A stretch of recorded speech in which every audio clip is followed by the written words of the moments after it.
It's a laid-back southeastern Indiana town nestled next to the Ohio River, just a bridge away from Kentucky and an hour from Louisville. The Jefferson County town of Madison, population 12,000, attracts tourists for its beauty, antiques, and historic architecture, and attention for a problem that contradicts its serene exterior: suicides. In recent years, the county has seen a rise in suicides, and city officials say drugs are one of the triggers. It is drug-related. People give up hope. Madison and nearby towns confront common culprits sweeping the nation: opioid abuse and drug addiction. Nobody wants to be an addict, but then they get desperate and they don't have any way out. But many people with drug addictions here who survive abandon their hopes, dreams, and potential in jail.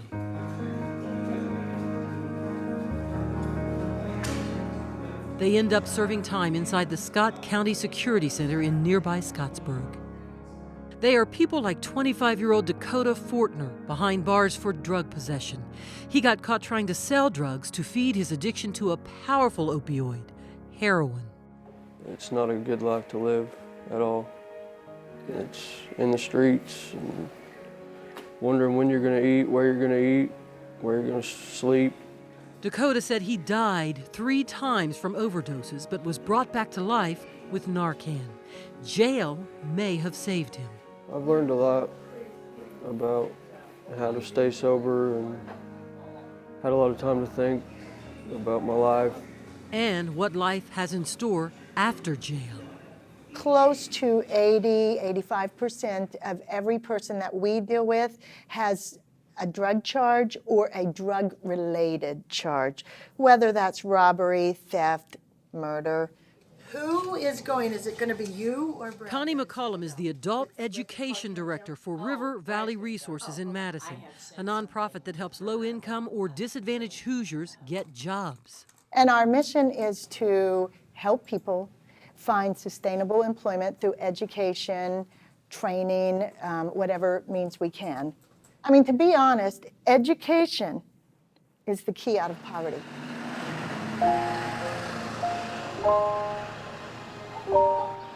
But the devastation of drug abuse in some rural towns contributes to poverty, lower levels of higher education, and unemployment. Recently, we have started to work with second chance people, which are people that have been incarcerated. There's really nothing out there when they get out. They struggle. Jerry Gooden, the new sheriff in town in Scott County, has seen inmates collapse like a house of cards under the weight of their past. When they got out of jail, they couldn't go back to their families because they'd already burned all the bridges with their families.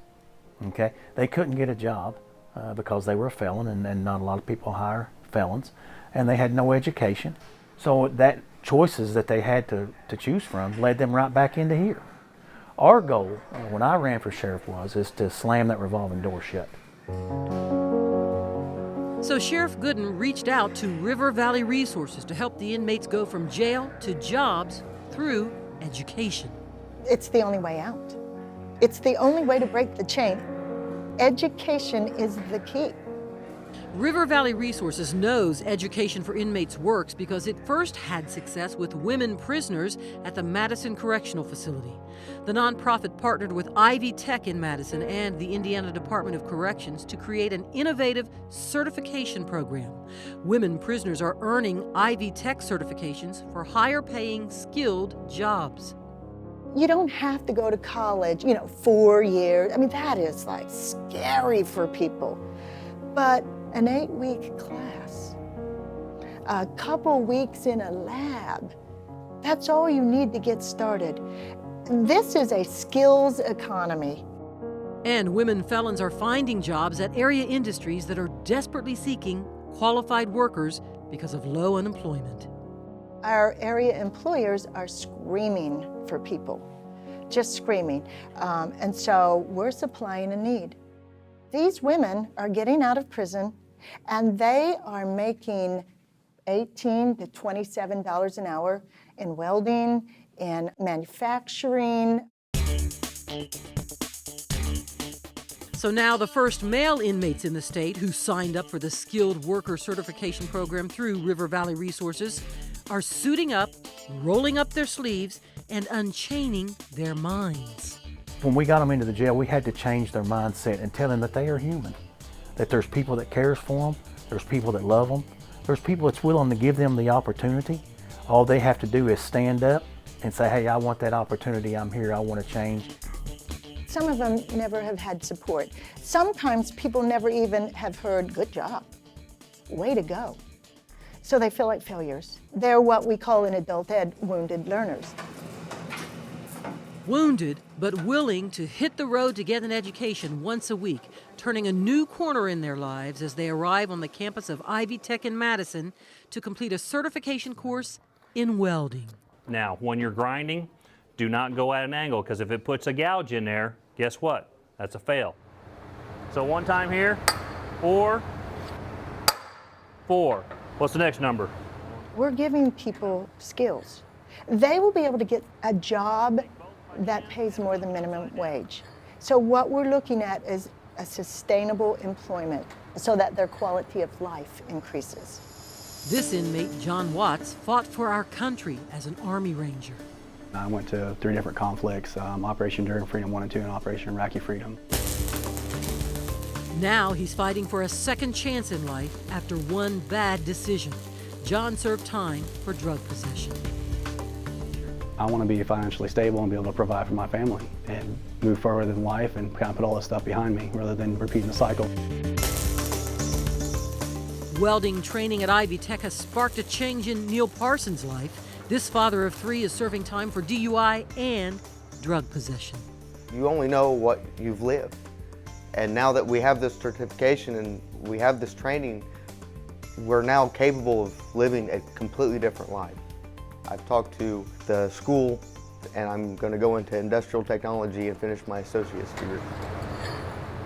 And Dakota Fortner hopes a new trade and a new outlook burnishes a new image of him to those he loves. I want to be able to live my life and show my family that I can be a good role model to my nieces and nephews and my family.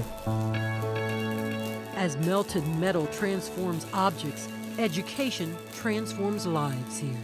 Education does level the playing field.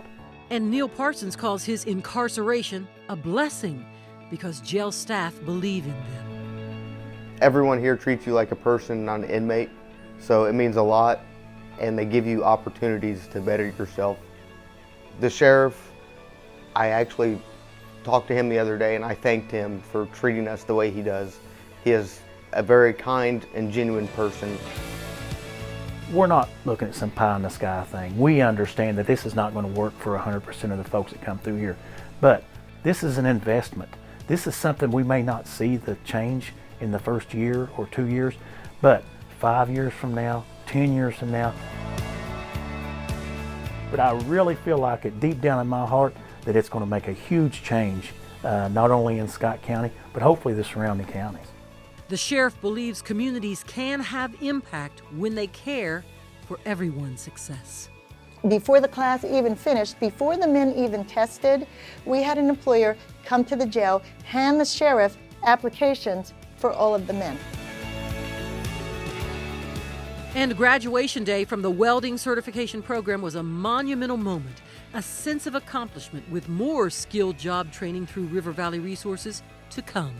I said, I feel like I'm a proud dad of 22 people here because I was very proud of those folks that had taken that step to better themselves and had achieved something and was trying to make something out of their life. And it made me very proud as the sheriff.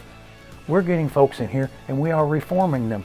And it's investing in the community. It's making this community a better place to be and a better place to live.